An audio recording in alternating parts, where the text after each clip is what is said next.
Hello guys, आज हम लोग देखने वाले हैं बाबा जय गुरुदेव जी की भविष्यवाणी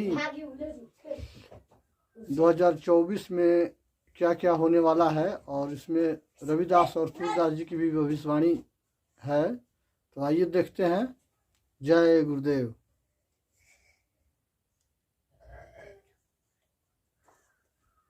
दोस्तों, आज मैं आप लोगों को बताने जा रहा हूं सबसे डरावनी और चौंका देने वाली भविष्यवाणी। परम संत बाबा जय गुरुदेव जी महाराज द्वारा किए गए भविष्यवाणी को आज मैं आप लोगों को सुनाऊंगा, और 16वीं सदी के संत रविदास जी की भविष्यवाणी और सुनाऊंगा भगवान कृष्ण के भक्त सूरदास जी की भविष्यवाणी। अभी तक चैनल को सब्सक्राइब नहीं किए है तो जल्दी से चैनल को सब्सक्राइब कर ले। हमारी वीडियो सबसे पहले देखने के लिए बेल आइकन बटन को प्रेस करें। जय गुरुदेव पंथ के संस्थापक तुलसीदास की भविष्यवाणी। वे अपने पुस्तक जय गुरुदेव अमरवाणी के पृष्ठ 22 पर लिखते हैं, भविष्य में बीमारियों के बम फेंके जाएंगे। इस प्रकार की शुरुआत चीन करेगा। चीन अमेरिका के बड़े बड़े शहरों को नष्ट कर देगा। वहां भी लोग बेमौत मरेंगे। अमेरिका चीन तथा रूस चीन में आपसी युद्ध होगा। चीन में भी भारी संख्या में लोग मरेंगे। चीन की बच्ची आबादी को भारत शरण देगा। आगे चलकर गृह युद्ध छिड़ जाएगा तो अब जान बचाना मुश्किल हो जाएगा। अन्न और दवाइयों की कमी पड़ जाएगी। मेरी बातों को अभी आप हंसी मजाक मानते हो। मैं तो आत्म कल्याण का काम करता हूँ। आप मेरी बातों को अभी ना माने, जब सामने आएगी तब मान लेना। फिर आगे पृष्ठ 31 पर लिखते हैं, बाबा जय गुरुदेव की घोषणा अनिश्चय बेहतर। आगे विश्व युद्ध होने पर भारी नुकसान होगा। लाशें पड़ी रहेगी, कोई उठाने वाले नहीं मिलेंगे। चीन, पाकिस्तान, अमेरिका आदि मुल्कों से विषैले बम फेंक जाएंगे। अधिकांश बम भारत की धरती पर उतार लिए जाएंगे। कीटाणु बम फेंक जाने पर बेगुनाह इंसान, जानवर, पक्षी आदि जब मरने लगेंगे तो भारत का एक फकीर ऐसी जबरदस्त उल्टी आंधी चलाएगा कि उसमें हाथी भी उड़ता हुआ नजर आएगा। तेज हवाएं सभी कीड़ों को उड़ाकर वहां ले जाएगी जहां से बम फेंके गए होंगे, और फिर उस मुल्क के लोगों का सफाया हो जाएगा। संत रविदास, 16वीं सदी के चमत्कारी संत रविदास। दोस्तों, संत रविदास जी की भविष्यवाणी। भारत में अवतारी होगा जो अति विश्व में कार्य होगा, ज्ञानी और विज्ञानी होगा। वे अद्भुत सेनानी होगा, जीते जी कई बार मरेगा। छद्म वेश में जो विचरेगा, देश बचाने के लिए होगा एक आह्वान। युग परिवर्तन के लिए चल प्रबल तूफान, तीनों ओर से होगा हमला। देश के अंदर द्रोही घपला, सभी तरफ कोहराम मचगा, कैसे हिंदुस्तान बचेगा। नेता, मंत्री और अधिकारी जान बचाना होगा भारी। छोड़ सब मैदान भागेंगे, सब अपने अपने घर देखेंगे। जिन जिन भारत मात को सताई, जिसने इसकी करी लुटाई, ढूंढ ढूंढ कर बदला लेगा, सब हिसाब चुकता कर देगा। चीन अरब की दूरी बनेगी, विध्वंसक ताकतवर भरेगी। सभी तरफ संगीत लड़ाई, घाटे में होंगे ईसाई। इटली में कोहराम मचेगा, लंदन सागर में डूबेगा।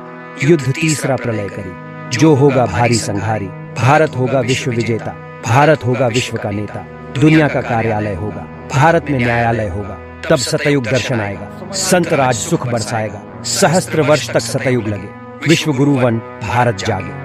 भगवान कृष्ण के भक्त सूरदास जी की भविष्यवाणी। 1540 ईस्वी में जन्मे संत सूरदास। रे मन धीरज क्यों न धरे, संवत 2000 के ऊपर ऐसा जोग परे। पूरब पश्चिम उत्तर दक्षिण चाहू दिशा कल फिरे। अकाल मृत्यु जग माही व्यापे, प्रजा बहुत मारे। स्वर्ण फूल बन पृथ्वी फूले, धर्म की बेल बढ़े। सहस्त्र वर्ष तक सतयुग व्यापे, सुख की दया फिरे। काल जाल से वही बचेगा जो गुरु का ध्यान धरे। सूरदास यह हरि की लीला टारे न टरे। यहाँ पर सूरदास जी साफ साफ शब्दों में कहते हैं कि काल जाल से वही बचेगा जो गुरु का ध्यान धरे। सूरदास यह हरि की लीला टारे न टरे। परम संत बाबा जय गुरुदेव जी महाराज लगातार कहते हैं कि परिवर्तन निश्चित होगा, लेकिन कब और कैसे होगा आइए जानते हैं। परिवर्तन का समय निश्चित है और उसी का इंतजार हो रहा है।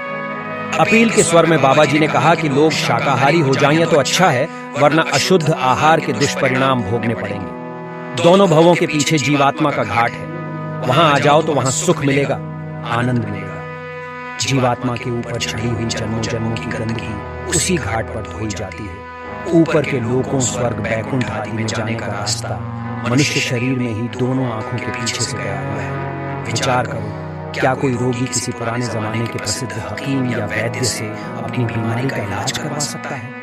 क्या कोई फरियादी पुराने जमाने के किसी न्यायमूर्ति, न्यायाधीश से अपने मुकदमे का फैसला करा सकता है? क्या कोई स्त्री किसी पुराने जमाने के शूरवीर से ब्याह करके संतान उत्पन्न कर सकती है? कदापि नहीं। अगर यह बातें संभव नहीं तो कोई परमार्थ अभिलाषाई किसी गुजरे महात्मा का आश्रय लेकर परमात्मा में लीन कैसे हो सकता है? संत महात्मा अपने अपने जमाने में दुनिया में आए। जिन्होंने उनकी शरण ली उन्हें जन्म मरण से, आवागमन से मुक्त किया। समय पूरा होने पर सांसारिक शरीर को त्याग दिया और परमात्मा में समा गए, परंतु संसार छोड़ने से पहले अपना आध्यात्मिक काम दूसरे महात्मा को सौंप गए। यह प्रकृति का नियम है, कुदरती वसूल है कि मनुष्य मनुष्य को समझाता है। परमात्मा इस स्थूल देश में अमर जीवन प्राप्त सद्गुरु द्वारा ही काम करता है। कुछ लोगों को ख्याल है कि पिछले महात्मा अब भी आध्यात्मिक मंडलों में विद्यमान हैं और हमारी सहायता कर सकते हैं। यदि किसी पिछले महात्मा को आध्यात्मिक काम करना भी हो तो वह प्रकृति नियम का पालन करते हुए, जिसके अनुसार मनुष्य को केवल मनुष्य ही समझा सकता, हद किसी जीवित महापुरुष द्वारा ही करेगा। अगर हमने किसी महात्मा को देखा नहीं और शैतान या कोई अन्य अधूरी रूह अंतरी मंडलों पर प्रकट होकर यह कहे कि मैं अमुक महात्मा हूँ, तो हम उस महात्मा को न पहचान सकने के कारण धोखे के शिकार हो जाएंगे।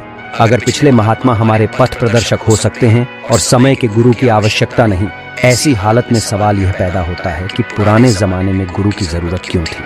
अगर गुजरे महात्मा रूहानी तालीम देकर अब रूहों को मालिक से मिला सकते हैं, तो कुल मालिक स्वयं यह काम कर सकता था।